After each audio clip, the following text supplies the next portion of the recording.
अस्सलाम वालेकुम स्टूडेंट्स, कैसे हो आप लोग? आवाज आ रही है सबको? चल, लास्ट टाइम हमने क्या पढ़ा था? लास्ट टाइम हमने नोजोकोमियल इन्फेक्शंस के बारे में पढ़ा था। ठीक है, आज हम न्यू टॉपिक स्टार्ट करेंगे, स्टरलाइजेशन। ठीक है, और उसके रिलेटेड जितने भी टर्म्स हैं। ठीक है, चलें। आज के हमारे ऑब्जेक्टिव्स क्या है? आज के हमारे ऑब्जेक्टिव्स है, हमने देखना है कि स्टरलाइजेशन क्या है, स्टरलाइजेशन रिलेटेड जितनी भी टर्म्स है। ठीक है, डिसइंफेक्शन है, एंटीसेप्टिक्स है, ठीक है, एंटीबायोटिक्स है, या बैक्टीरियोसाइडल है, बैक्टीरिया, वो सारी चीजें जो है वो हम पढ़ेंगे। ठीक है, इसके अलावा हमने ये देखना है कि स्टरलाइजेशन की जरूरत क्यों पड़ी।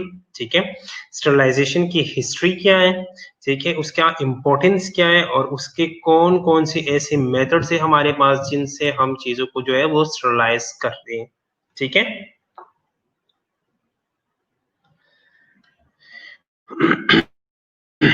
ठीक है। अब स्टरलाइजेशन है क्या? Sterilization can be defined as a process by which all viable form of microorganisms such as fungi, bacteria, viruses are removed or destroyed. Microorganisms are present at everywhere since they cause contamination, infection, and decay. It becomes necessary to remove or destroy them from material or from areas. ठीक है,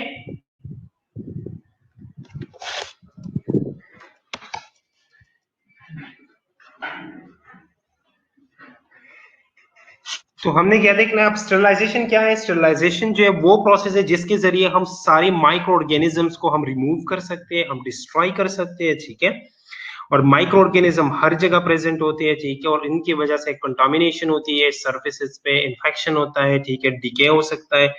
तो इसीलिए इसको remove करना, इसको destroy करना material से या एरिया से, जो ये इंपॉर्टेंट है। अब डिसइंफेक्शन क्या है? Disinfection destruction of all pathogen और organism capable of producing infection.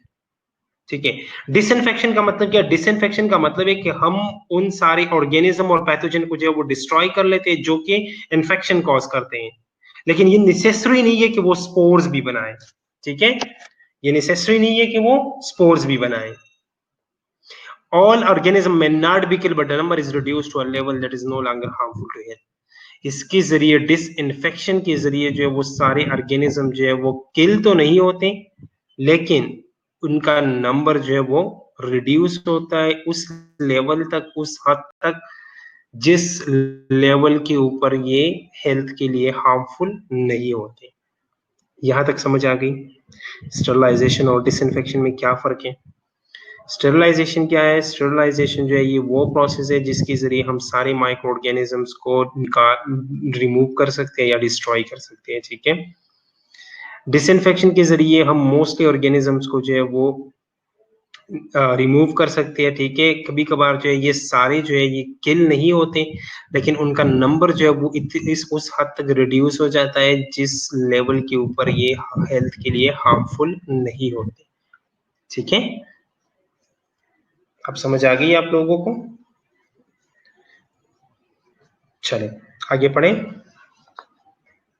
आगे कुछ और टर्म्स है वो हमने देखनी है। ठीक है, antiseptics, chemical disinfectant which can safely be applied to living tissue and are used to prevent infection by inhibiting the growth of microorganism. Antiseptics का मतलब क्या है? एंटीसेप्टिक्स का मतलब है कि हम केमिकल डिसइंफेक्टेंट जो है वो मुख्तलिफ केमिकल डिसइंफेक्टेंट जो है वो यूज करते हैं। ठीक है, वो केमिकल डिसइंफेक्टेंट जिनको हम सेफली लिविंग टिश्यूज के ऊपर जो वो अप्लाई कर सकते हैं, और उसके जरिए जो इन्फेक्शन प्रिवेंट होता है, क्योंकि ये जो केमिकल डिसइंफेक्टेंट हम अप्लाई करते हैं इसकी वजह से माइक्रो ऑर्गेनिज्म की ग्रोथ इनहिबिट होती है। ठीक है, माइक्रो ऑर्गेनिज्म की ग्रोथ जो है वो इनहिबिट होती है, उसकी वजह से जो हम इन्फेक्शंस प्रिवेंट कर सकते हैं। उसके बाद एक टर्म यूज होता है एसेप्सिस। एसेप्सिस वो टेक्निक है जिसके जरिए by which the occurrence of infection into an uninfected tissue is prevented. Asepsis का मतलब ये है कि हमारे पास एक अनइन्फेक्टेड टिश्यू है, एक हेल्दी टिश्यू है, एक स्टेराइल टिश्यू है। उस स्टेराइल टिश्यू को हम ऐसे टेक्निक यूज करते हैं कि उस स्टेराइल टिश्यू को जो है हम इन्फेक्शन होने से बचाएं, उसको हम कहते हैं एसेप्सिस। ठीक है, महक का क्वेश्चन है सर डिजीज कॉज करने के लिए भी स्पेसिफिक अमाउंट चाहिए होती है माइक्रो ऑर्गेनिज्म की? बिल्कुल। मैंने आप लोगों को जब मैं आप लोगों को क्लासिफिकेशन ऑफ बैक्टीरिया पढ़ा रहा था उसमें मैंने आप लोगों को दो ऑर्गेनिजम्स का बताया था कि फॉर एग्जांपल अगर दो ऑर्गेनिजम्स है, दोनों जो है वो डायरिया कॉज करते हैं, तो इनमें फर्क क्या हुआ? फर्क उनमें ये होता है मोस्टली कि होता ये कि एक ऑर्गेनिज्म को कम स्ट्रेंथ चाहिए होती है उस डिजीज को कॉज करने के लिए, और दूसरे ऑर्गेनिज्म को स्ट्रेंथ जो है वो ज्यादा चाहिए होती है। फॉर एग्जाम्पल अगर एक ऑर्गेनिज्म को जो है वो 100 ऑर्गेनिजम्स चाहिए डायरिया कॉज करने के लिए, तो दूसरे ऑर्गेनिज्म को 1 लाख ऑर्गेनिज्म या 1 लाख ऑर्गेनिज्म जो है वो ऑर्गेनिजम्स की कॉलोनी चाहिए डायरिया कॉज करने के लिए। ठीक है, चले अब माइक्रोबाइसाइडल क्या है? कोई भी बायोसाइडल कंपाउंड या सब्सटेंस जिसका मकसद होता है कि इन्फेक्टिविटी को रिड्यूस करे या माइक्रोब्स को किल कर सके, इसको हम माइक्रोबिसाइडल कहते हैं। ठीक है, स्टेनिंग प्रोसेस में बताया था, शायद स्टेनिंग प्रोसेस में बताया। ठीक है, अदील। ठीक है, अदील का क्वेश्चन है स्टरलाइजेशन और डिसइंफेक्टेंट में क्या डिफरेंस है, प्लीज क्लियर कीजिए। ठीक है, अदील स्टरलाइजेशन कहते हैं जिसके जरिए हम हर जितनी भी माइक्रो ऑर्गेनिजम्स है ना हमारे पास, उन सबको हम डिस्ट्रॉय करके रिमूव कर लेते हैं, उसको हम कहते हैं स्टरलाइजेशन। ठीक है, डिसइंफेक्शन का मतलब ये है कि ऑर्गेनिज्म अगर सारे किल नहीं होते ना तो कोई बात नहीं, लेकिन हम उनकी नंबर उस लेवल तक लेके आते हैं, उनकी नंबरिंग जो है वो उस लेवल उस हद तक लेके आते हैं जिस लेवल के ऊपर वो इन्फेक्टिव नहीं है, जिस लेवल के ऊपर वो आपको इन्फेक्शन कॉज नहीं करता, उस लेवल तक लाने के लिए जो हम अमल करते हैं वो डिसइंफेक्शन है। डिसइंफेक्शन का मतलब है जो इन्फेक्टिविटी है ना उनकी, सिर्फ हम उन्हें खत्म कर लेते हैं कि ये हमें आगे इन्फेक्शन कॉज ना करे, बाकी ऑर्गेनिज्म रहे या ना रहे उससे हमें कोई मतलब नहीं होता। स्टरलाइजेशन में हमारा जो मेन मकसद होता है वो ये होता है कि हमने सारी ऑर्गेनिजम्स को किल करके रिमूव करना है। ठीक है, ओके। फिर उसके बाद बैक्टीरियोसाइड है। ठीक है, बैक्टीरियोसाइड जिस उसके जरिए बैक्टीरियोसाइड्स वो प्रोडक्ट्स है जिनके जरिए जो है वो हम माइक्रोब्स जो है वो किल कर लेते हैं, जिस तरह जर्मिसाइड्स है, फंजीसाइड्स है। ठीक है, इस तरह बैक्टीरियोसाइड इस तरह जर्मिसाइड भी है, इस तरह फंजीसाइड भी है, इस तरह वायरोसाइड्स भी है। ठीक है, तो उन चीजों के जरिए जो है वो हम उन ऑर्गेनिजम्स को किल करते हैं। एक है बैक्टीरियोस्टैटिक, एंटी माइक्रोबियल इन माइक्रोबिसाइडल सेम है? नहीं। महक का क्वेश्चन है कि एंटी माइक्रोबियल और माइक्रोबिसाइडल सेम है? एंटी माइक्रोबियल का मतलब है माइक्रोब्स के खिलाफ एक्ट करने वाला। अब उसमें जो है माइक्रोब के खिलाफ एक्ट करने वालों में दो तरह के होते हैं, एक बैक्टीरियोस्टैटिक होते हैं, एक बैक्टीरियोसाइड होते हैं। बैक्टीरियोसाइडल जो है उसका मतलब है बैक्टीरिया को किल करने वाला, और बैक्टीरियोस्टैटिक जो है उनका उसका मतलब है बैक्टीरिया की ग्रोथ को स्टैटिक रखने वाला। ठीक है, तो एक चीज जो है वो स्टैटिक रखता है और दूसरा जो है वो क्या करता है, वो किल कर देता है। ठीक है, वायरोसाइड जो है वो वायरसेस को किल करने वाली सब्सटेंसेस को वायरोसाइड्स बोलते हैं। ठीक है, इसके बाद बैक्टीरियोस्टैटिक है। बैक्टीरियोस्टैटिक जो है वो ऑर्गेनिज्म है जिन्होंने सिर्फ और सिर्फ ग्रोथ को स्टॉप करना है। ठीक है, ऑर्गेनिज्म को स्टैटिक रखना है। ठीक है, आगे देखते हैं सैनिटाइज। सैनिटाइज आजकल बहुत ज्यादा यूज हो रहे हैं। ठीक है, सैनिटाइजर्स यूज करो, सैनिटाइजर्स यूज करो। असल में ये सैनिटाइजर वर्ड जो है ये सैनिटाइज से निकला है। ठीक है, सैनिटाइजेशन का जो प्रोसेस है, ठीक है, उसे हम सैनिटाइजेशन के लिए जो चीज यूज है, सैनिटाइज होने के लिए जो चीज यूज हो रही है, उसको हम सैनिटाइजर बोलते हैं, ठीक है।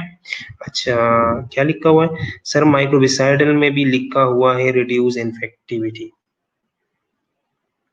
अच्छा, ठीक है।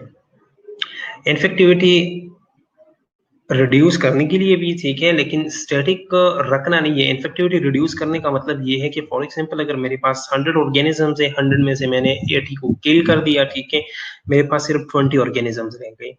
अब जो 20 ऑर्गेनिजम्स रह गए, इसका मतलब क्या है कि इनकी इन्फेक्टिविटी रिड्यूस हो गई है। अब ये 20 ऑर्गेनिज्म जो है ये डिजीज कॉज नहीं कर सकते, ठीक है। तो इस वजह से इधर इन्फेक्टिविटी लिखा हुआ है, ठीक है, किलिंग के साथ इन्फेक्टिविटी। क्योंकि अगर 100 ऑर्गेनिज्म ने एक डिजीज कॉज करनी थी, ठीक है, उन 100 ऑर्गेनिजम्स में से आपने 80 को किल कर दिया, 20 रह गई, ठीक है। 20 जो है वो आप 80 तो किल हो गई, तो किलिंग भी हो गई, लेकिन साथ साथ उनकी इन्फेक्टिविटी कम हो गई है, क्योंकि ये जो 20 ऑर्गेनिजम्स है ये आपको डिजीज कॉज नहीं कर सकते, ठीक है। अच्छा, आगे देखते हैं अब। सैनिटाइज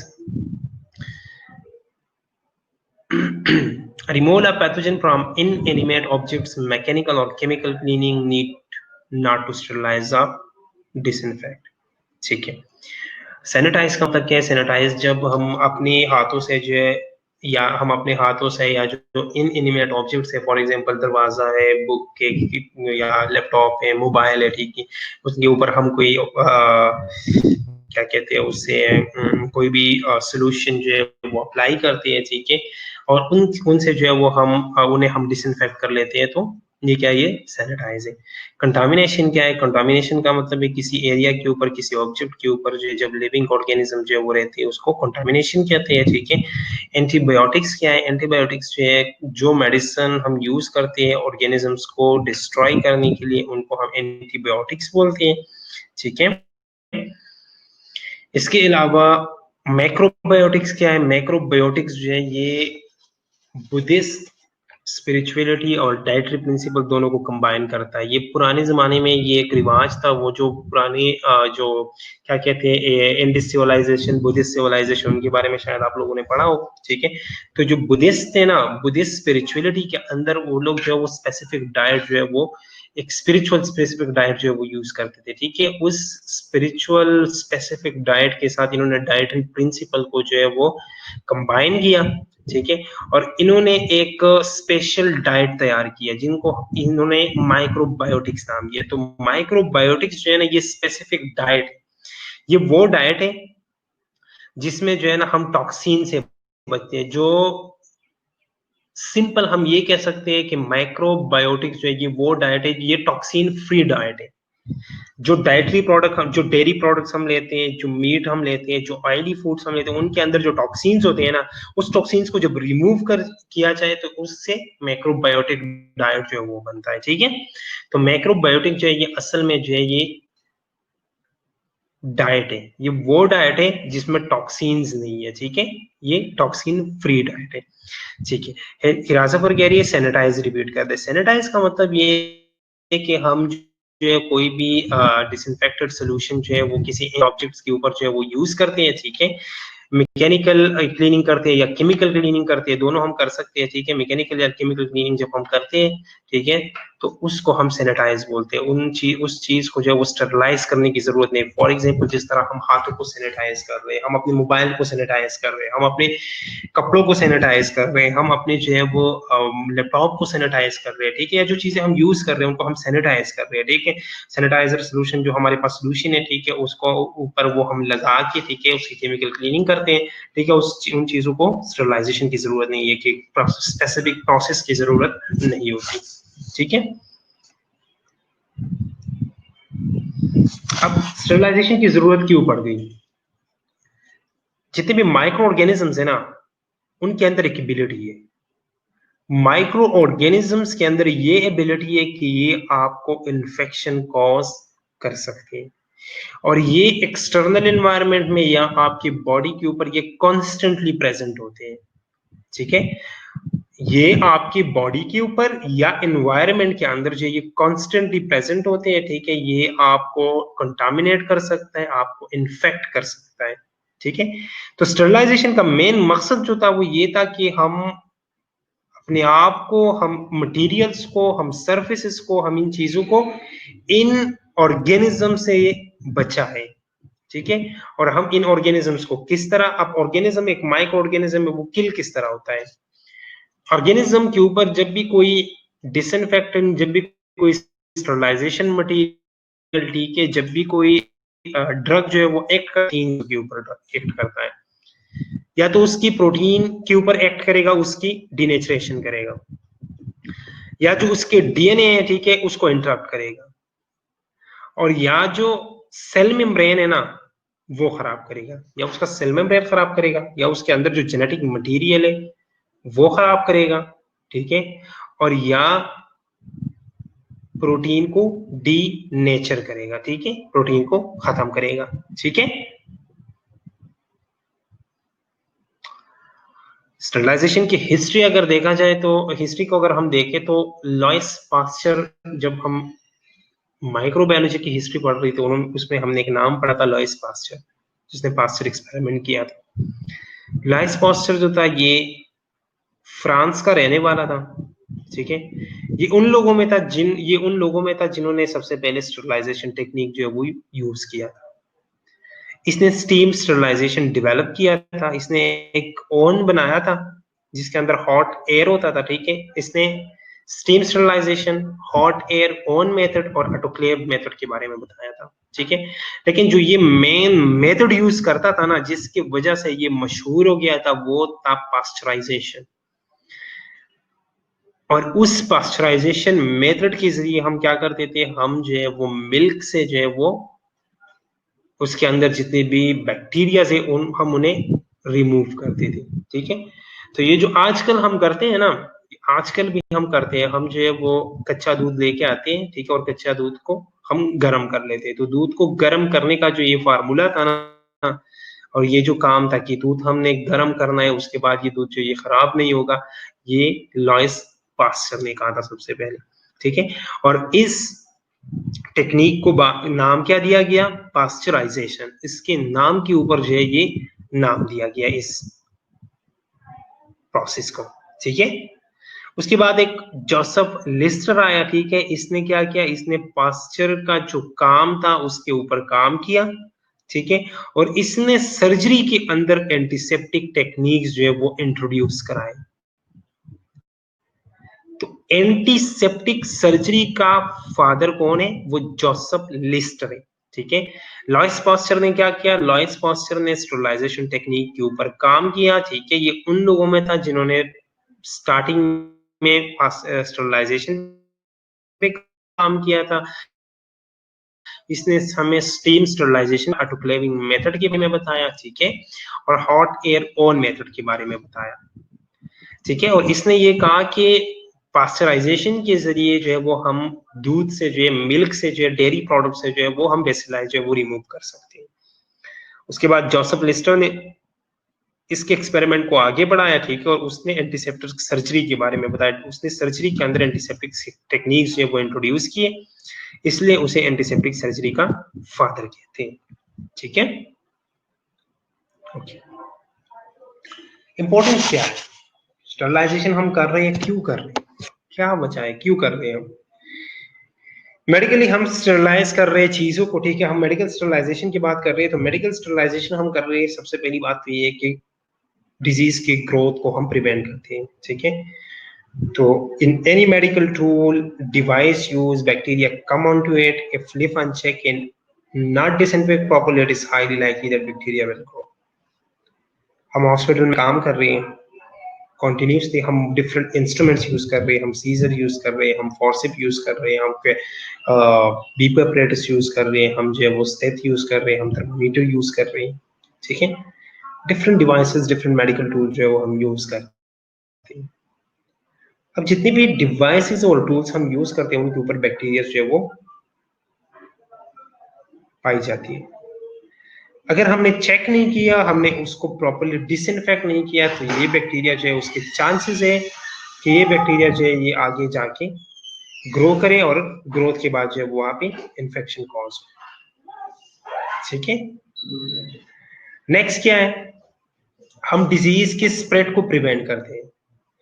अगर हम सर्जिकल इक्विपमेंट को सही तरह प्रॉपरली स्टरलाइज नहीं करते और पेशेंट को हम ट्रीट करते उन इंस्ट्रूमेंट्स के साथ, तो हम अपनी तरफ से जो है वो पेशेंट को डिजीज की तरफ लेके जाते हैं, क्योंकि हम इंड्यूस करते हैं, हम जो है हमने अपने इंस्ट्रूमेंट चेक नहीं किए, हमने अपने इंस्ट्रूमेंट जो है वो स्टरलाइज नहीं किए, ठीक है, तो उन लोगों में बीमारी हो सकती है।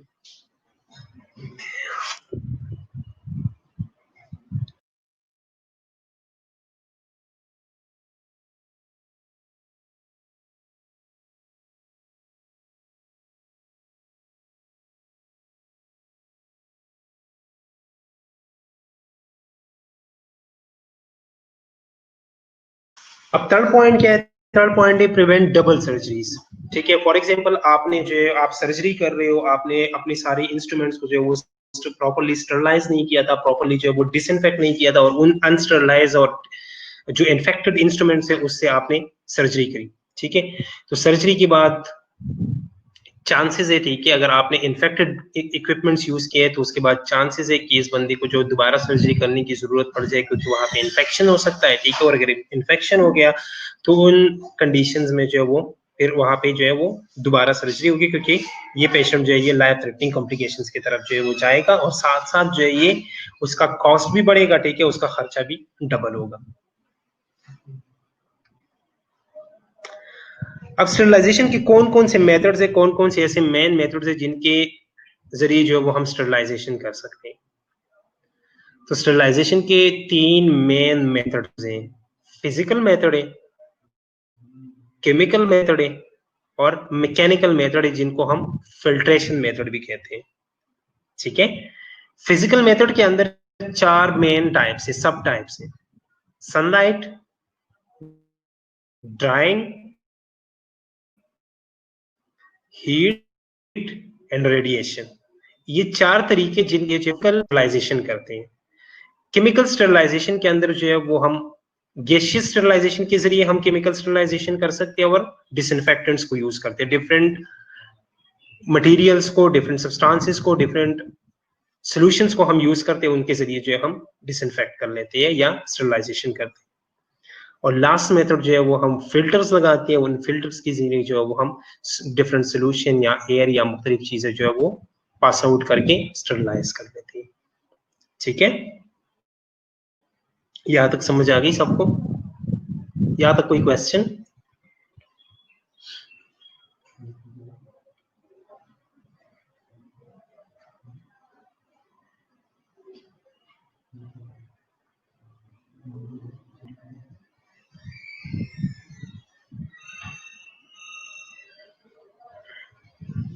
ठीक है, महक का क्वेश्चन है, सर माइक्रोबियल इन्फेक्शन जिस पेशेंट को होता है और उसकी भी किसी किस्म की सर्जरी होती है, मतलब क्वेश्चन को एलेबोरेट कर ले थोड़ा सा।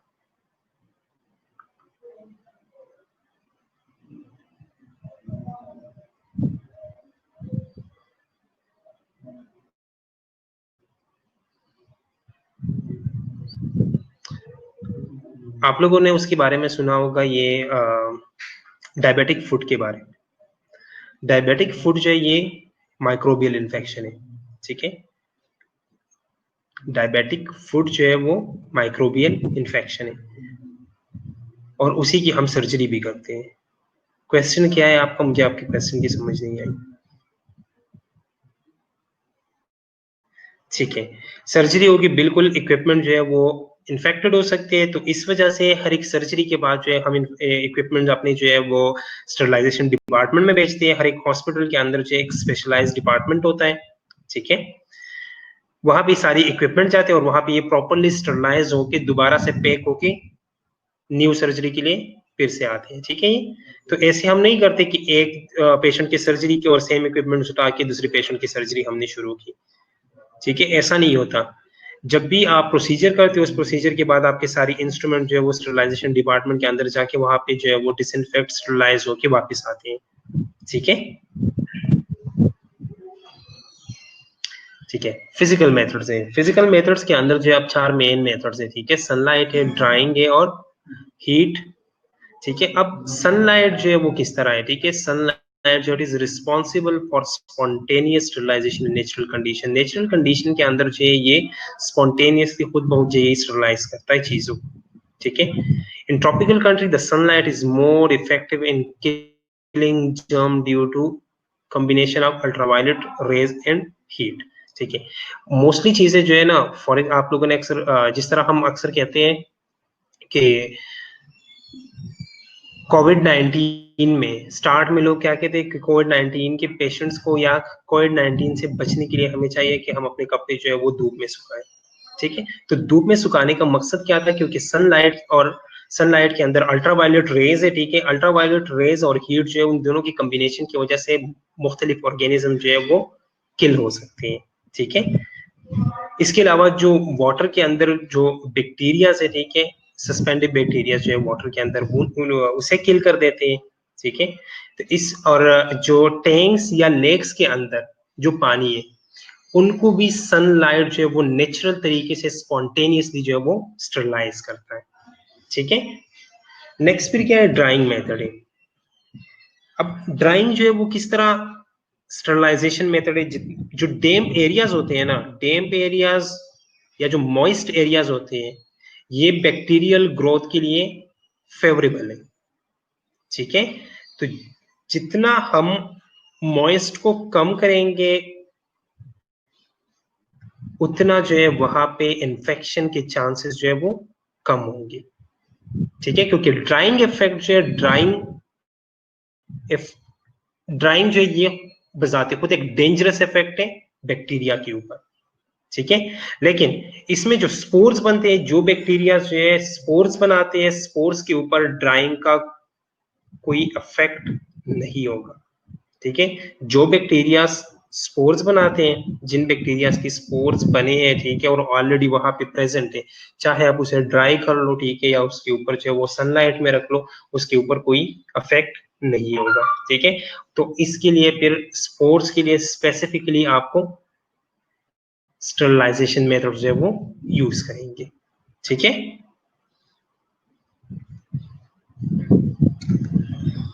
थर्ड फॉर्म जो फिजिकल मेथड्स या फिजिकल स्टरलाइजेशन का है वो हीट स्टरलाइजेशन है, ठीक है। अब हीट स्टरलाइजेशन के अंदर मेन दो टाइप्स है, dry heat and moist heat, ठीक है। ड्राई हीट में हम क्या करते हैं, ड्राई हीट जो है वो हम जितनी भी ऑर्गेनिजम्स है या जितनी भी हमारी इक्विपमेंट्स है, ठीक है, उनको हम ड्राई हीट के ऊपर जो है रख के उससे ड्राई हीट देते हैं। अब ड्राई हीट कब देते हैं हम, डिफरेंट कंडीशंस है हमारे पास, ठीक है। हीटेड एयर और fire is use in this process में हम हीटेड एयर देते हैं या फायर यूज करते हैं इन प्रोसेस में।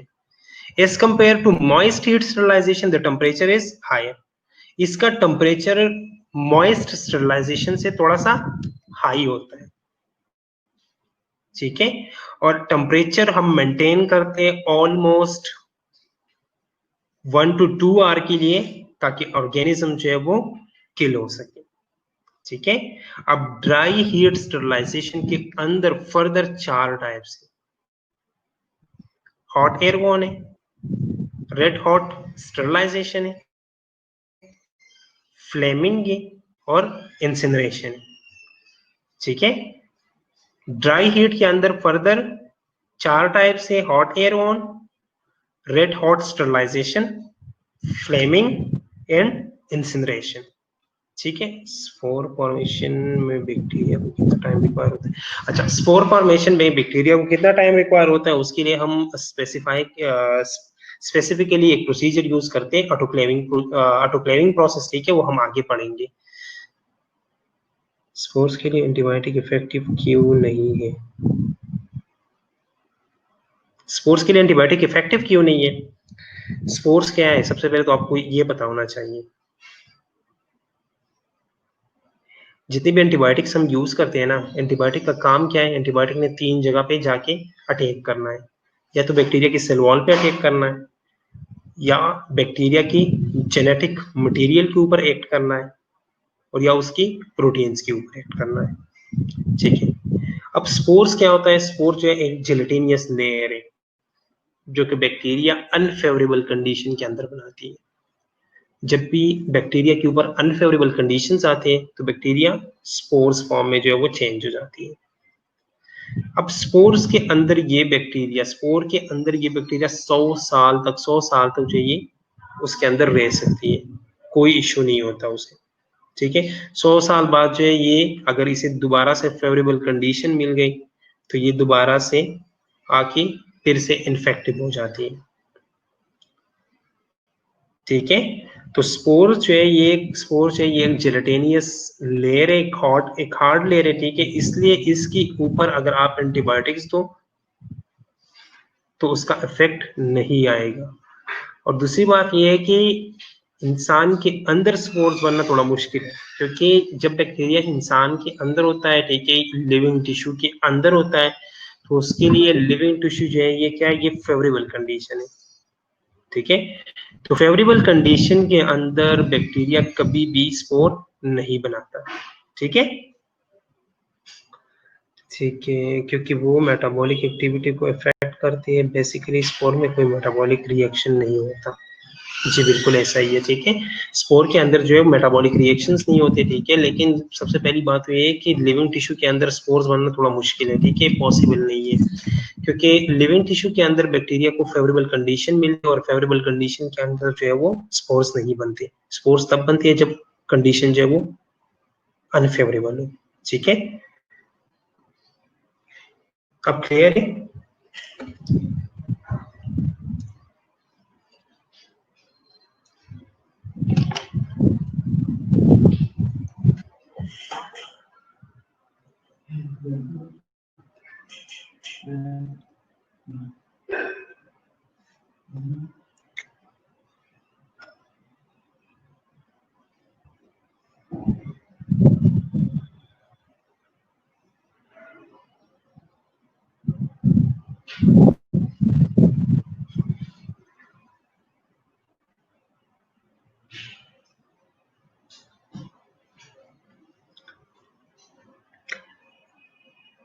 क्लियर है यहाँ तक? कोई क्वेश्चन?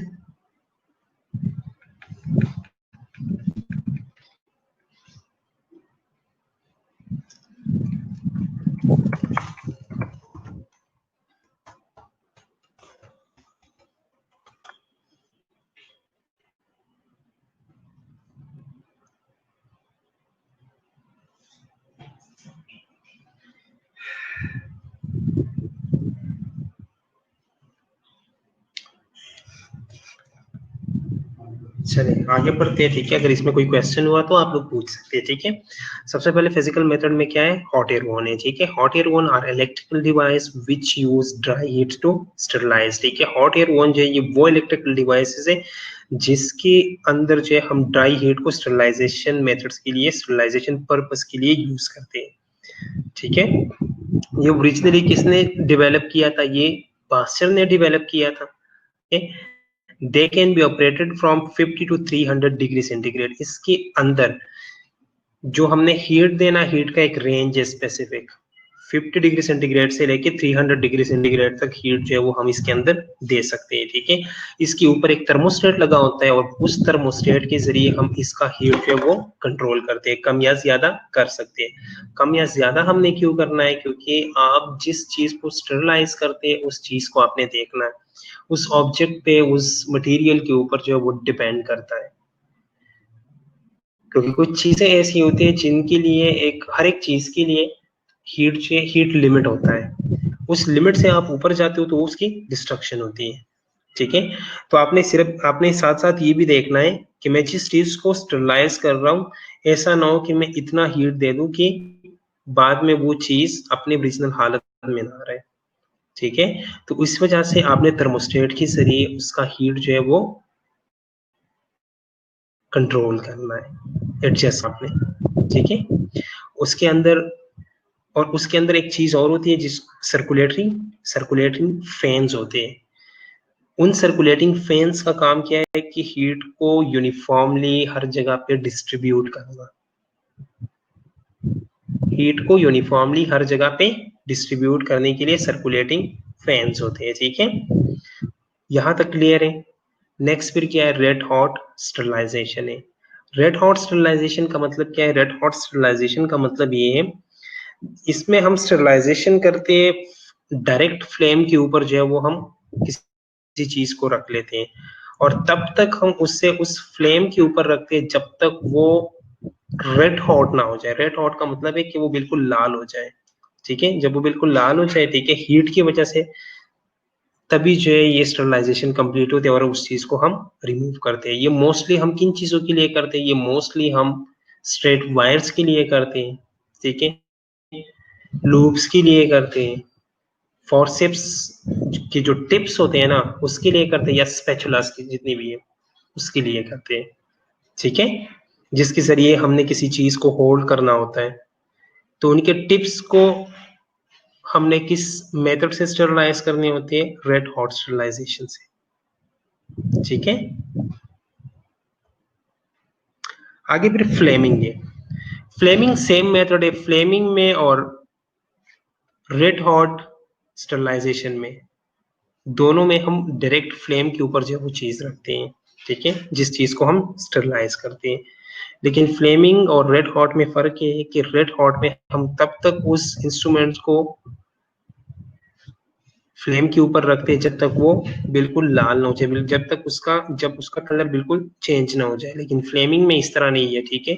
फ्लेमिंग में हम उसे रेडनेस की तरफ नहीं ले जाते, सिर्फ और सिर्फ जब वो हीट हो जाए, ठीक है, वो हीट अप हो जाए तो हम उसको रिमूव कर लेते हैं। टेस्ट ट्यूब्स हम उसके ऊपर रखते हैं, ठीक है। फ्लास्क जितने भी हमारे ग्लास स्लाइड्स, जितने भी हम स्लाइड्स यूज करते हैं अपने जो माइक्रोस्कोप के अंदर, कवर स्लिप से हमारे, ये सारी चीजें जो है ये हम फ्लेमिंग के जरिए डिसइंफेक्ट करते हैं, ठीक है।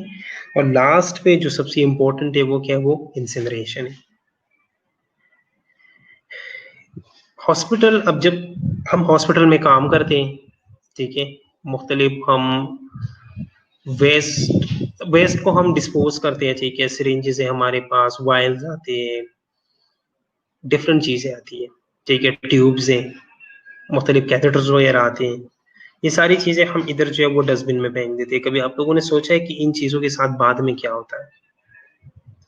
क्योंकि ये सारी चीजें तो इन्फेक्टेड होती है, ठीक है। ये इन्फेक्टेड चीजें अगर बाहर जाते हैं, अगर बाहर जाएंगे और बाहर जो है कोई इस तरह उसे डिस्कार्ड करेगा, किसी ने उसे टच किया, तो उसे इन्फेक्शन हो सकता है। तो इस पर्पस के लिए स्पेसिफिकली एक इंसिनरेशन मेथड यूज होता है। अब इंसिनरेशन के जरिए हम क्या करते हैं? इंसिनरेशन ऐसे नहीं होता कि सिंपल आप जो है वो कहीं भी उस वेस्ट को फेंक दो और उसको इंसिनरेट कर दो, ऐसा नहीं है। इंसिनरेशन के लिए स्पेसिफिक इंसिनरेशन प्लांट लगाता है, ठीक है। इंसिनरेशन के लिए स्पेसिफिक इंसिनरेशन प्लांट लगता है। उस इंसिनरेशन प्लांट के अंदर हम वेस्ट को ट्रीट करते हैं, ठीक है। हमारी जितनी भी ऑर्गेनिक सब्सटेंस होती है, जितनी भी हमारा वेस्ट मटेरियल होता है, हम एक उस प्लांट के अंदर डालते हैं, ठीक है।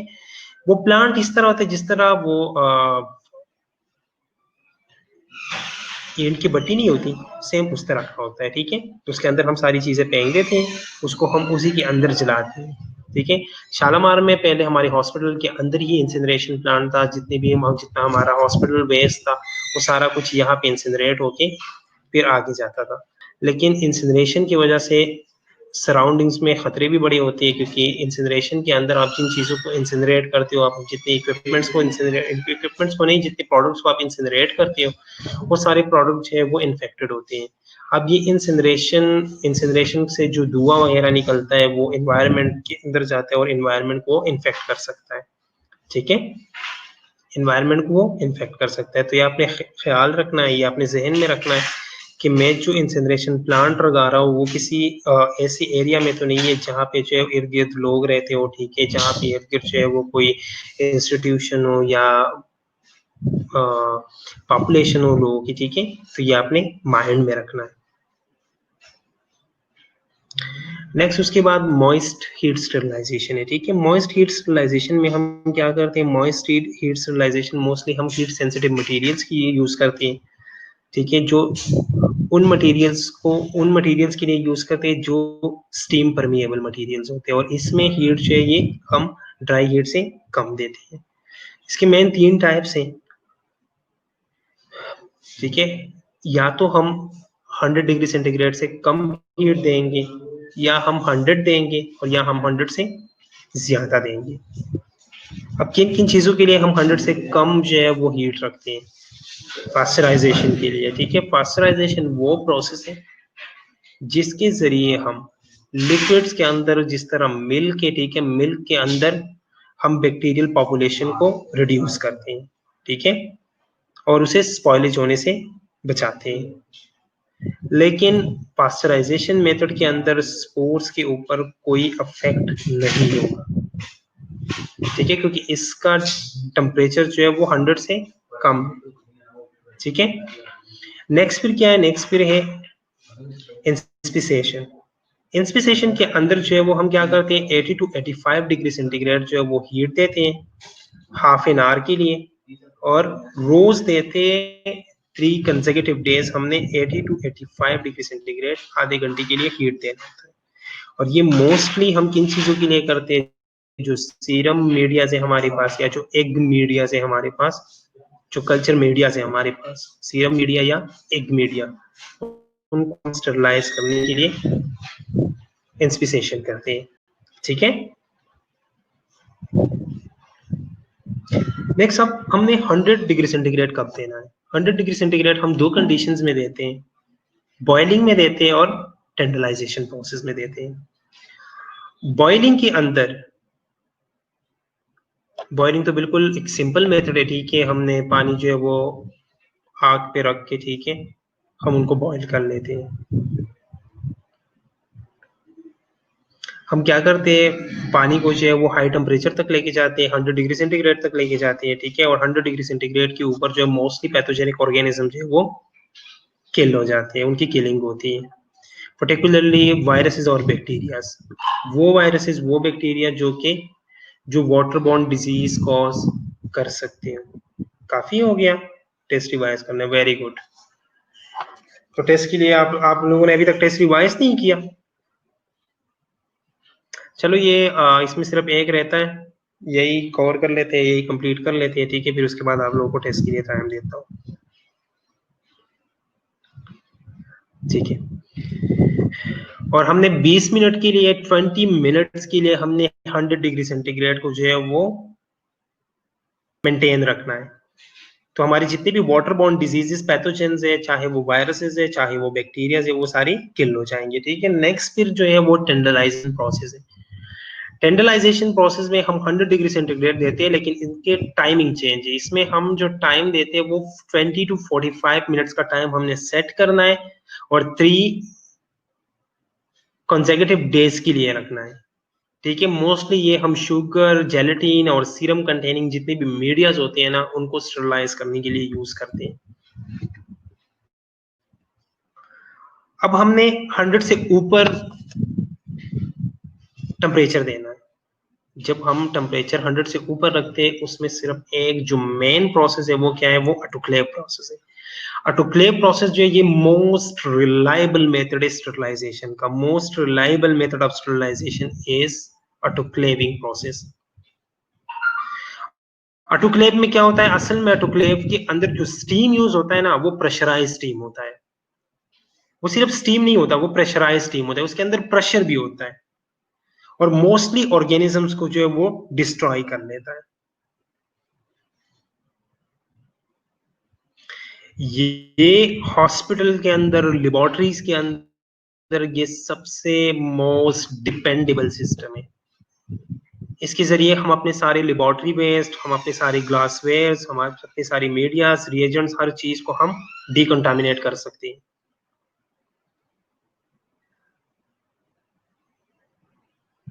ठीक है। और एफिशिएंट एयर ट्रांसफर करने के लिए स्टीम जो है वो एयर को फ्लश आउट करता है ऑटोक्लेव चेंबर से। इसमें जो हमने टेम्परेचर मेंटेन करना होता है वो 121 से लेके 134 डिग्री सेंटीग्रेड तक होता है। और कितनी देर के लिए मेंटेन करते हैं हम? 15 टू 20 मिनट्स के लिए। जैसे कि मैंने आप लोगों को पहले कहा कि इसमें हम प्रेशराइज स्टीम देते हैं, प्रेशर के साथ जो है वो हम स्टीम लेते हैं, और प्रेशर कितना होना चाहिए, 15 LBS का प्रेशर जो है उसमें मस्ट है कि 15 LBS का प्रेशर होना चाहिए। 15 LBS का प्रेशर होगा तो चीजें ऑटोक्लेव होंगी, नहीं होगा तो चीजें ऑटोक्लेव नहीं हो सकती। अभी जो कंडीशंस है 121 से लेके 134 तक, 15 से लेके 20 तक, ये जो हमने रेंजेस दिए, दो रेंजेस है हमारे पास। टाइम का अपना रेंज है, टेम्परेचर का अपना रेंज है।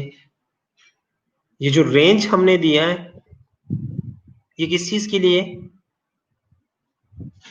ये डिपेंड करता है कि आप किस मटेरियल को स्टरलाइज कर रहे हो, उसके ऊपर डिपेंड करता है ये।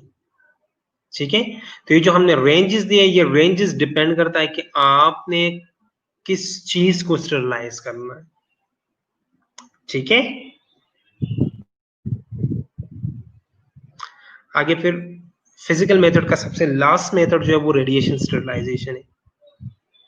रेडिएशन स्टरलाइजेशन के फर्दर दो टाइप से, नॉन आयोनाइजिंग रेडिएशन जिसको हम हॉट स्टरलाइजेशन बोलते हैं, और एक है आयोनाइजिंग जिनको हम कोल्ड स्टरलाइजेशन बोलते हैं। जो हॉट स्टरलाइजेशन है उनके अंदर इंफ्रारेड रेज यूज होते हैं, अल्ट्रावायलेट रेज यूज होते हैं। जो हमारे पास प्री पैक्ड आइटम्स आते हैं, जो सिरेंजेस है, कैथेटर्स वगैरह है, ट्यूबिंग्स है, इन सारी चीजों को हम किस चीज से, इनको हम इंफ्रारेड रेज से वो स्टरलाइज करते हैं, जिनको हम हॉट स्टरलाइजेशन बोलते हैं।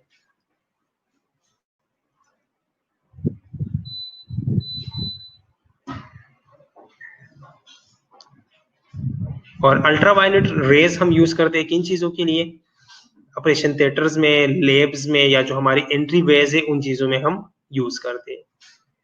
नेक्स्ट जो हमारे पास है वो है कोल्ड स्टरलाइजेशन। कोल्ड स्टरलाइजेशन के अंदर जो रेज यूज होते हैं वो कौन से, वो गेमा रेज है या एक्स रेज है।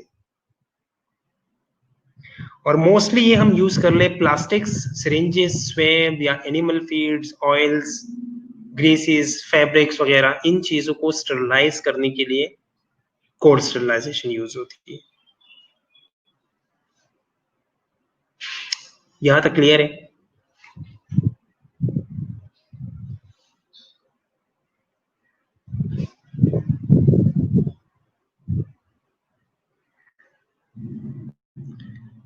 यहां तक कोई क्वेश्चन?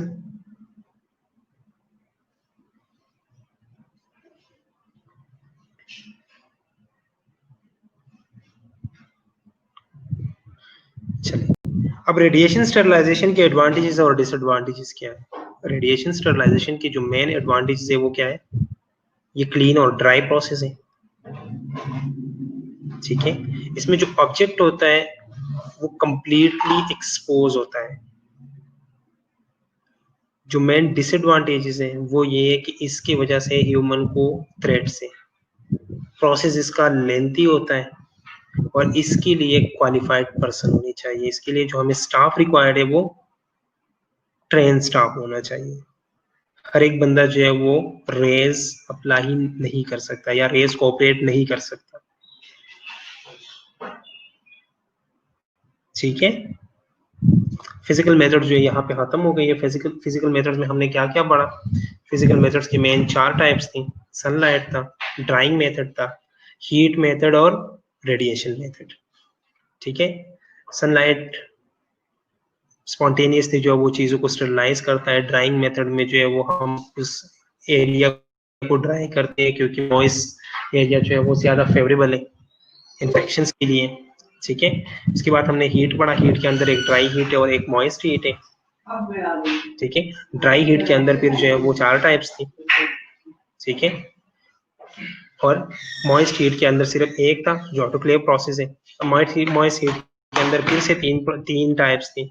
एक जो है वो 100, एक में जो है वो 100 से कम हम टेम्परेचर देते, एक में हम 100 डिग्री सेंटीग्रेड देते और एक में हम 100 से ज्यादा देते। ठीक है, जिसमें हम 100 से कम देते हैं वो क्या है, वो पास्चराइजेशन मेथड है।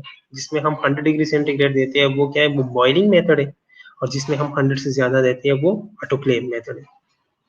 ठीक है, फिर उसके बाद हमने रेडिएशंस के बारे में पढ़ा। तो रेडिएशन 2 तरह की स्टरलाइजेशन हम करते हैं रेडिएशंस के जरिए, एक हॉट स्टरलाइजेशन है, एक कोल्ड स्टरलाइजेशन है। ठीक है, हॉट स्टरलाइजेशन में जो हम रेज यूज करते हैं वो इंफ्रारेड रेज और अल्ट्रावायलेट रेज है। जो हम कोल्ड स्टरलाइजेशन में यूज करते हैं वो गामा रेज और एक्स रेज है। हॉट स्टरलाइजेशन हम मोस्टली सिरिंजेस और कैथेटर जो प्री पैक आइटम्स होते हैं उनके लिए यूज करते हैं, और कोल्ड स्टरलाइजेशन हम मोस्टली प्लास्टिक आइटम्स के लिए हम यूज करते हैं। यहां तक क्लियर है? यहां तक कोई क्वेश्चन?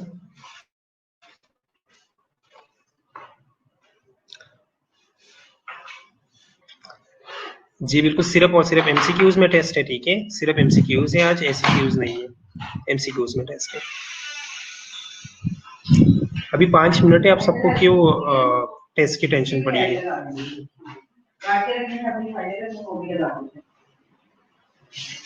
यहाँ तक अगर किसी का कोई क्वेश्चन हो तो पूछ सकते हैं।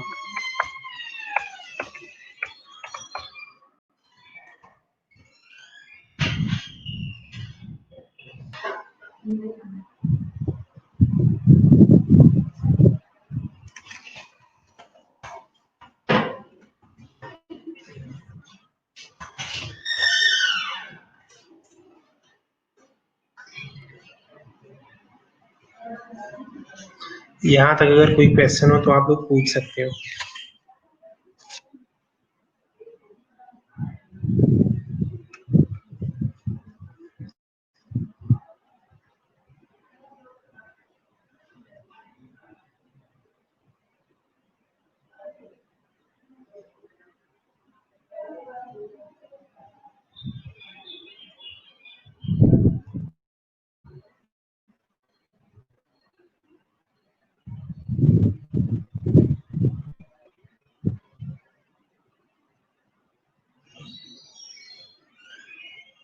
किसी का कोई क्वेश्चन नहीं है? ठीक है। अच्छा, टेस्ट की जो टाइमिंग है वो 3 से 4 है, ठीक है? 3 से 4 के दरमियान आप कभी भी जो है वो टेस्ट ओपन कर सकते हैं, लेकिन उसका जो टाइम लिमिट है ना वो 1 घंटे का नहीं है। टाइम लिमिट जो है वो 20 मिनट्स का, ठीक है? 20 मार्क्स का टेस्ट है, 20 मिनट्स का टाइम लिमिट है। अगर आप 20 मिनट्स में उसे सॉल्व नहीं करते तो 20 मिनट बाद जो है वो टेस्ट खुद ब खुद जो है वो बंद हो जाएगा, वो कंप्लीट होके वो बंद हो जाएगा और वहां पे जो है वो सबमिट हो जाएगा। अगर आपने एमसीक्यूज जो है वो खाली छोड़े या आपने एमसीक्यूज अभी तक तब तक जो है वो सॉल्व नहीं किए तो वो खुद बहुत जो है वो रॉन्ग कंसिडर हो जाएंगे, ठीक है? वो रॉन्ग जो है वो मार्क होके वो फिर रॉन्ग ही कंसिडर होंगे, ठीक है? तो आप लोगों ने 3 से 4 के दरमियान आप कभी भी ओपन कर सकते हो, लेकिन 20 मिनट्स का टाइम लिमिट होगा आपके पास। जैसे आप ओपन करते हो साइड पे जो है वहां पे टाइमिंग शो होगी, ठीक है? और वो टाइम के साथ साथ जो है वो टाइमिंग जो है वो नीचे की तरफ आके वो खुद बहुत जो है वो अगर 20 मिनट जैसे खत्म हो जाए तो खुद बहुत जो है वो टेस्ट ऑफ हो जाएगा, ठीक है? चले, क्लियर है बिल्कुल? चले, ओके, अल्लाह हाफिज। आज के लिए इतना काफी था, और आप लोग सबको टेंशन पड़ी है टेस्ट की। चलो, बेस्ट ऑफ लक टेस्ट के लिए।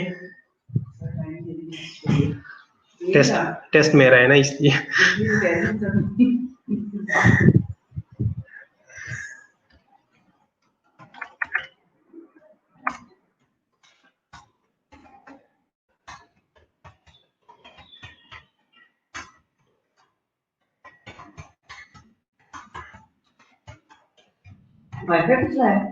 जी बिल्कुल मैम, सही चल रहा है। शुक्र है मैम, नजर ना लग जाए इसकी। नजर बहुत अच्छी जल्दी लगती है।